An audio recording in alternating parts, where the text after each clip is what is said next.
ಇನ್ 2.5 ವರ್ಷಕ್ಕೆ ಎಲೆಕ್ಷನ್ಸ್ ಇದೆ. ನಾಳೆ ನೀವು ಜನರ ಮುಂದೆ ಹೋದಾಗ ನಾವು 5 ಗ್ಯಾರಂಟಿ ಕೊಟ್ಟಿದೀವಿ ಅಂದ್ರೆ ಕೊಟ್ಟಿದ್ದೀರಿ ಕರೆಕ್ಟ್ ರೀ, ಅಭಿವೃದ್ಧಿ ಏನ್ ಮಾಡಿದಿರಿ ತೋರ್ಸಿ ಅಂತಂದ್ರೆ ಏನ್ ಹೇಳ್ತಾರೆ ಶಾಸಕರು? ಇಷ್ಟು ದಿನ ಕೊಟ್ಟಿದ್ದೀರಿ ಸರಿ, ಆದ್ರೆ ಇನ್ಮೇಲ್ ಮಾಡ್ಬೇಕಾಗಿರೋದು ಕ್ಷೇತ್ರಗಳಲ್ಲಿ ಅಭಿವೃದ್ಧಿ ಕೆಲಸ. ಈಗ ಹನಿಮೂನ್ ಪೀರಿಯಡ್ ಆಗೋಯ್ತು, ಗ್ಯಾರಂಟಿ ಜಪ ಮುಗಿದೋಯ್ತು.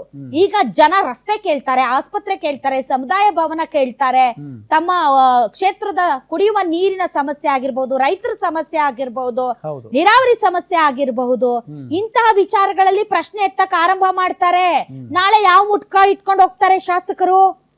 ನಾವು ಗ್ಯಾರಂಟಿ ಕೊಡ್ತಾ ಇದ್ದೀವಿ ಅಂತ, ಕ್ಷೇತ್ರದ ಅಭಿವೃದ್ಧಿಗೆ ಹಣ ಕೊಡ್ತಿಲ್ಲ ಅಂತ ಶಾಸಕರೇ ಓಪನ್ ಆಗಿ ಮಾತಾಡ್ತಾ ಇರುವಾಗ ಈಗ ಸರ್ಕಾರದ ಮೇಲೆ, ಎಸ್ಪೆಷಲಿ ಸಿದ್ದರಾಮಯ್ಯನವರ ಮೇಲೆ ಆ ಅಗತ್ಯತೆಯನ್ನ ಪೂರೈಸುವ ಜವಾಬ್ದಾರಿ ಇರೋದ್ರಿಂದ ಈ cost cutting very very necessity ಇದೆ ಅಂತ ಅನ್ಸುತ್ತೆ.